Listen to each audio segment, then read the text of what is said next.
Olá, meu amigo, minha amiga, sejam bem-vindos a mais um Portal do José e hoje eu quero compartilhar com vocês algumas ideias que estão circulando nos meios empresariais, financeiros, militares, midiáticos.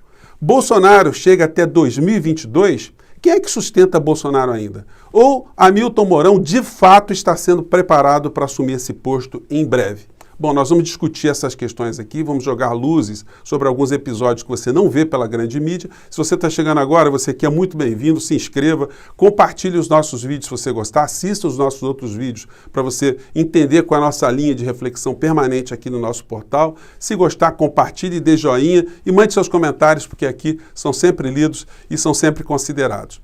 Gente, tem muitas coisas que estão acontecendo no nosso país. A gente está numa incerteza atrás da outra todos os dias e cada vez mais a gente está com os nossos mortos se acumulando por todos os lados. O que faz, então, o presidente da República ainda permanecer à frente do nosso país? A cada instante ele está ficando mais isolado. E quando se coloca o nome de Hamilton Mourão na mídia, e ele é o tempo todo entrevistado, as opiniões dele começam cada vez ganhar mais relevância, a gente percebe que tem um movimento aí de fazer com que Bolsonaro se sinta cada vez mais acuado. Quanto mais evidência se dá a Mourão, mais Bolsonaro se sente esvaziado. E hoje no editorial do Merval Pereira, no Globo, ele transmite essa ideia com muita força, né? Que o Bolsonaro está cavando a sua própria cova. E ele lê isso aí, a assessoria dele lê, ele pode dizer que não lê, mas ele sabe, a inteligência cuida, passa isso para ele está monitorado. Então isso vai fazendo com que ele perceba o quanto ele está cada vez mais desgastado. No texto de Merval Pereira, ele diz o seguinte: hoje o fato de ter Mourão como vice traz tranquilidade diante do futuro, caso Bolsonaro seja impedido pelo Congresso. Não que seja um estadista, muito menos traidor, como o presidente desconfia, mas é o agregador natural e pelo cargo que ocupa e pelas atitudes que vem tomando das insatisfações disseminadas. Mourão tem tido o comportamento correto das grandes crises, blá, blá, blá, blá, blá, blá, blá. No final, ele conclui aqui: os próximos meses, no entanto, nos reservam muitos problemas com a economia em frangalhos e a pandemia descontrolada. Um presidente destrambelhado e isolado nesse cenário é o caminho aberto para crises permanentes. Ciro Gomes tem razão. Bolsonaro está mais perto do impeachment do que de uma quartelada. Então, o Bolsonaro vai ficando cada dia mais isolado. Quem então está segurando o Bolsonaro? Por que ele ainda não sofreu o disparo de um processo de impeachment? Ontem, o Jornal Nacional, eles citaram em 10 segundos que o Bolsonaro foi objeto de mais um pedido de impeachment. Gente, 60 pedidos de impeachment contra um presidente da República. Isso não era para ser notícia num telejornal? Isso não era para ser mais esmiuçado? Se você falar para algum estrangeiro que no país dele, se você imaginar que alguém possa sofrer 60 pedidos de impeachment, isso é uma coisa assim absolutamente surreal, né? No entanto, isso é tratado aqui no Brasil com uma trivialidade absurda. Como eu tenho sublinhado o tempo todo para vocês aqui, isso faz parte de uma estratégia. Bolsonaro, ele é muito funcional, mesmo sendo esse destrambelhado, sendo esse louco, sendo essa pessoa que recebe todo tipo de apelidos, né? Hoje a coluna do William Vac, no estado de São Paulo, ele traz aqui um ponto que eu não sabia, do que rola nas entranhas ali entre os oficiais, entre o alto comando das Forças Armadas. Diz ele aqui no artigo Capitão Brancaleone: no episódio da demissão do ministro da Defesa e seus comandantes militares, Bolsonaro acabou de destruir o pouquíssimo respeito que os oficiais superiores ainda nutriam por ele. Alguns já se referiam ao capitão como ladrãozinho, pois tiveram que sobreviver décadas apenas a partir de seus soldos e olham com nojo o esquema das rachadinhas no qual a família está envolvida. Bom, então, eu não sabia disso, nós sabíamos que o Bolsonaro tem essa vida que todo mundo conhece, mas que o oficialato já o chama nas entranhas ali, né, nas internas, de ladrãozinho, isso denota como é que o prestígio dele está diante de algumas pessoas, né? E ele vai recebendo essa informação, ele recebe essa informação. O Bolsonaro, ele pode dizer que não, como eu disse a vocês, mas ele recebe essas informações todos os dias. Mas quando você olha a cobertura midiática aqui no nosso país, você fala assim, será que nós estamos sendo bem informados? Como eu digo para vocês sempre, né, baseados aqui nos ensinamentos de Hegel, a informação gera a ação, a desinformação gera a conformação. É possível a gente resolver algum problema sem ter a real dimensão dos fatores que causam o problema? Você, se está diante de algum problema e você não conhece nada sobre esse problema, como é que você resolve esse problema? Muitas pessoas acham que orar, você começa a torcer, você não sabe como é que você resolve aquele problema concretamente. Então, se os meios de comunicação, eles o tempo todo, eles não revelam para o povo brasileiro as causas principais dos nossos problemas, o povo brasileiro não consegue fazer uma associação. Aí você pode ser inclinado a crer que eu tenho aqui uma birra com a Rede Globo, né, como algumas pessoas acham, né? O meu problema não é com a Rede Globo, gente, eu já comentei isso com vocês. A questão é que a comunicação, ela é estratégica em qualquer lugar, em qualquer circunstância. Então, quem detém a informação, detém o poder. Então, quando você pega, por exemplo, você vê a medição de audiência dos principais veículos de informação no nosso país, você vê que o Jornal Nacional tem 46%, 46,4% de audiência. E chega a mais de 48 milhões de pessoas todos os dias. O Jornal da Record, 6,2%. O Jornal da Band, 5,0%. O Jornal Hoje, que pega uma outra faixa também da Rede Globo, 41%. O SPTV, só para a gente ter uma noção, o jornal local da Rede Globo, lá em São Paulo, 41%. A Rede TV, 1%. E a Globo News, 0,66%. Esses números, inclusive, gente, eles podem nem ser precisos, porque existe uma grande parcela do povo brasileiro que se utiliza de TVs clandestinas, né, TVs a cabos clandestinas, enfim. Então, isso não é possível ser medido. Fato é que o telejornalismo, ele ocupa todas as faixas de comunicação e transmitem, através dessas faixas, as suas ideias fundamentais. Ontem, no Jornal Nacional, que é o mais visto, a gente vê qual o comportamento da mídia. Deixa eu ver se eu pego aqui para vocês. Aqui desse lado de cá. Jornal Nacional.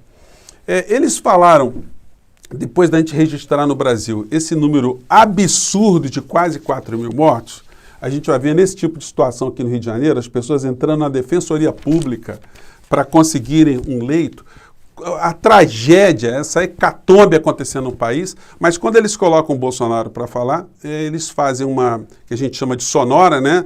É a locutora falando sobre a figura de quem está sendo apresentado, e quando é colocado o áudio da fala dele, a fala dele não tem nada a ver com pandemia. É como se ele estivesse num outro planeta, num outro país.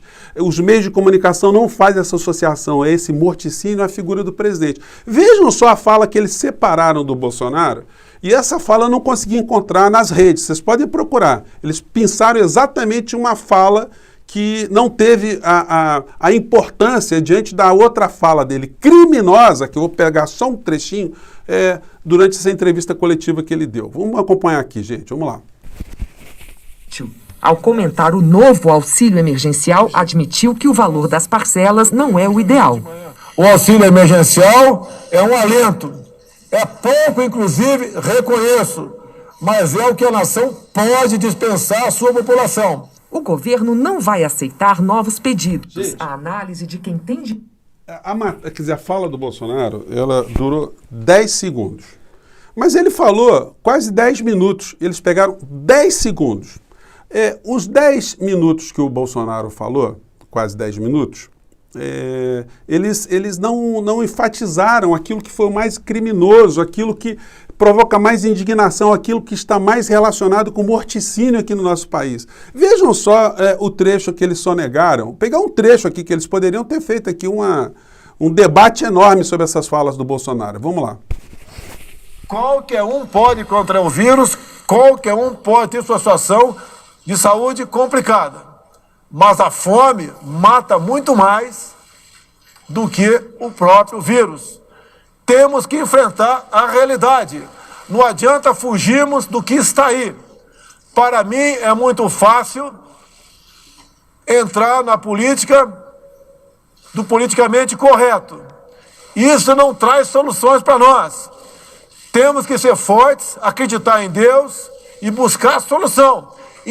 Gente, A fala do Bolsonaro, ele confunde as coisas todas. É o apedeuta, né? Apedeuta, aquela figura do ignorante profundo, né? Ele confunde tudo de propósito. Isso tem uma razão. Nessa fala dele, que o Jornal Nacional ignorou, ele disse coisas como: temos dois inimigos, o vírus e o desemprego. É uma realidade, temos que enfrentar. Não é ficando em casa que se resolve o problema. Então ele é contra a política de isolamento, ele está atuando contra o combate à disseminação da doença no nosso país. E num dia que nós tivemos um recorde absurdo, não é possível que os meios de comunicação não tenham dado ênfase a essa situação. E no final da fala dele, ele fala: temos que orar a Deus, pedir a Deus. Não está adiantando não, Bolsonaro. Tem que trabalhar concretamente, porque o senhor comandou um jejum há 3 dias atrás, e o que nós tivemos depois do jejum foi um aumento de mortos no nosso país. Então, ao invés de ficar juntados ali, reunido com picaretas da fé, o senhor devia estar dando um exemplo, estar fazendo alguma coisa a favor do povo brasileiro. Aí ele diz que o governo dispensou bilhões de reais para governos dos estados e municípios. É mentira. Quem dispensou bilhões de reais foram os deputados que aprovaram a legislação para transmitir esses recursos, transferências para os estados e municípios. E quem articulou isso foi o Rodrigo Maia. O Bolsonaro ficou assistindo essa história. Se dependesse dele, não tinha passado nem um centavo. E aí ele disse que tem que se fazer um apelo para que o lockdown seja revisto aqui no nosso país. Onde é que está tendo lockdown? Que os prefeitos e governadores precisam fazer com que a população volte à normalidade. A população tem que trabalhar. Gente, isso tudo foi desprezado. Que o Brasil tem que voltar. Ele falou isso várias vezes, que são medidas que extrapolam o estado de sítio, aquilo que os governadores e prefeitos estão fazendo, que nós teremos problemas sociais gravíssimos. Pois é, o que ele está fazendo, né, em relação a isso? E que nós temos que adotar o caminho de deixar o povo trabalhar, porque os efeitos da pandemia são piores do que os efeitos do vírus. Isso tudo foi sonegado. E aí você vai perguntar, mas por que isso é feito? Bom, se você não está sendo informado que você está sendo morto, que você está sendo envenenado, você não se revolta contra a pessoa que está te envenenando, a pessoa que está te matando. Mas por que então, qual o interesse de se manter Bolsonaro nessa situação? Porque a área econômica, como eu digo para vocês, está fazendo negócios um dia atrás dos outros, né? É só para enfatizar aqui, eu peguei aqui de novo, saiu ontem na matéria, nos jornais econômicos, mas hoje está enfatizando isso aqui, que a privatização da SEDAI, ou seja, a entrega da empresa de águas aqui do Rio de Janeiro, ela vai ter um financiamento de 65% do BNDES. Eu pergunto a você que é empreendedor, que está com dificuldade, será que você consegue 65% de investimentos de apoio lá do BNDES para o teu negócio? 65% do que vale o teu negócio? Pois bem, mas aqui, para entregar uma empresa pública, o Estado brasileiro está colocando dinheiro. É uma coisa que é surreal. O Estado brasileiro está financiando para o setor privado para que eles administrem empresas que vão nos cobrar tarifa. Sabe qual é o risco de prejuízo dessa gente? Zero. E nos Estados Unidos, eles fazem isso? Não. Nos Estados Unidos, eles estão numa outra situação. Veja só essa notícia aqui, gente. Deixa eu colocar aqui para vocês. O governo Biden está fazendo um programa agora de investimento de 2 trilhões e alguns bilhões de dólares. Deixa eu ver aqui, peguei aqui 2 trilhões e 300 bilhões de dólares. Deixa eu pegar aqui. O que chama atenção nessa matéria, gente, não é o fato só do investimento. É que esse investimento aqui de 2 trilhões e 300 bilhões de dólares, ele terá uma forte presença do Estado americano. Então, ao contrário do que Guedes está fazendo aqui no nosso país, lá nos Estados Unidos, eles não estão respeitando o teto de gasto, porque eles estão salvando a economia norte-americana. E o Estado americano, ele não está adotando a política do Guedes, porque se eles fossem contar só com iniciativa privada, só com investimentos do capitalismo, eles iam ficar com o país cada vez mais esvaziado, porque a China que está avançando.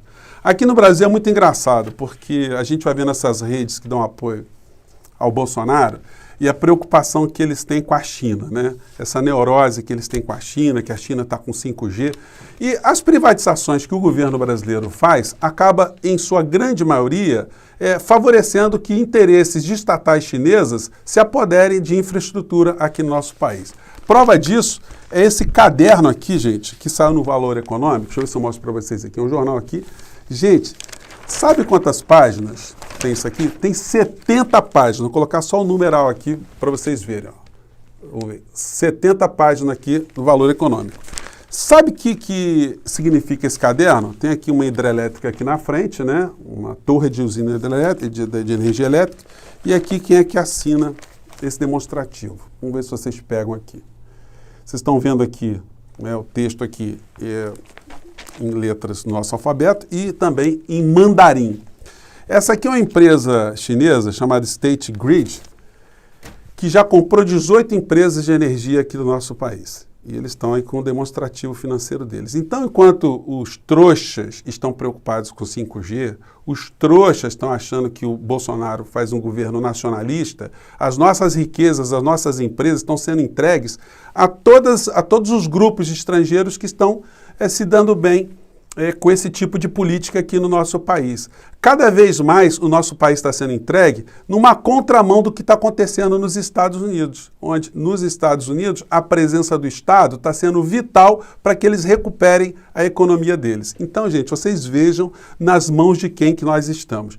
Evidentemente, o Bolsonaro acaba sendo poupado diante desse genocídio que está sendo no nosso país, e quem poupa Bolsonaro, como os grandes meios de comunicação, são também cúmplices desse genocídio que está acontecendo no nosso país. E aí, gente, eu estou falando para vocês assim, com muita tranquilidade, isso aí não é nenhuma birra com relação a um setor ou outro. Nós estamos aqui cada dia mais jogando luzes sobre essas questões para que a gente consiga cada vez mais furar bolhas, mostrar para as pessoas que inclusive acreditam no governo Bolsonaro que elas estão sendo roubadas. Essas pessoas, inclusive, como já salientei com vocês, elas não são nossas inimigas, não são pessoas que a gente tem que ver longe do Brasil, a gente não manda essas pessoas para lugar nenhum, para país nenhum. São pessoas que vão continuar aqui no nosso país, mas elas vão precisar ser conscientizadas que existe uma grande estrutura de assaltá-las, de roubá-las, de retirarem direitos sociais. E o mais incrível disso é que elas são roubadas, né, mas elas aplaudem o ladrãozinho e aplaudem também o assalto comandado pela área econômica, né, gente? Eu fico por aqui, a gente tinha mais assuntos para conversar aqui, mas temos espaço aí pela frente. Até já, até o próximo encontro, gente. Tchau.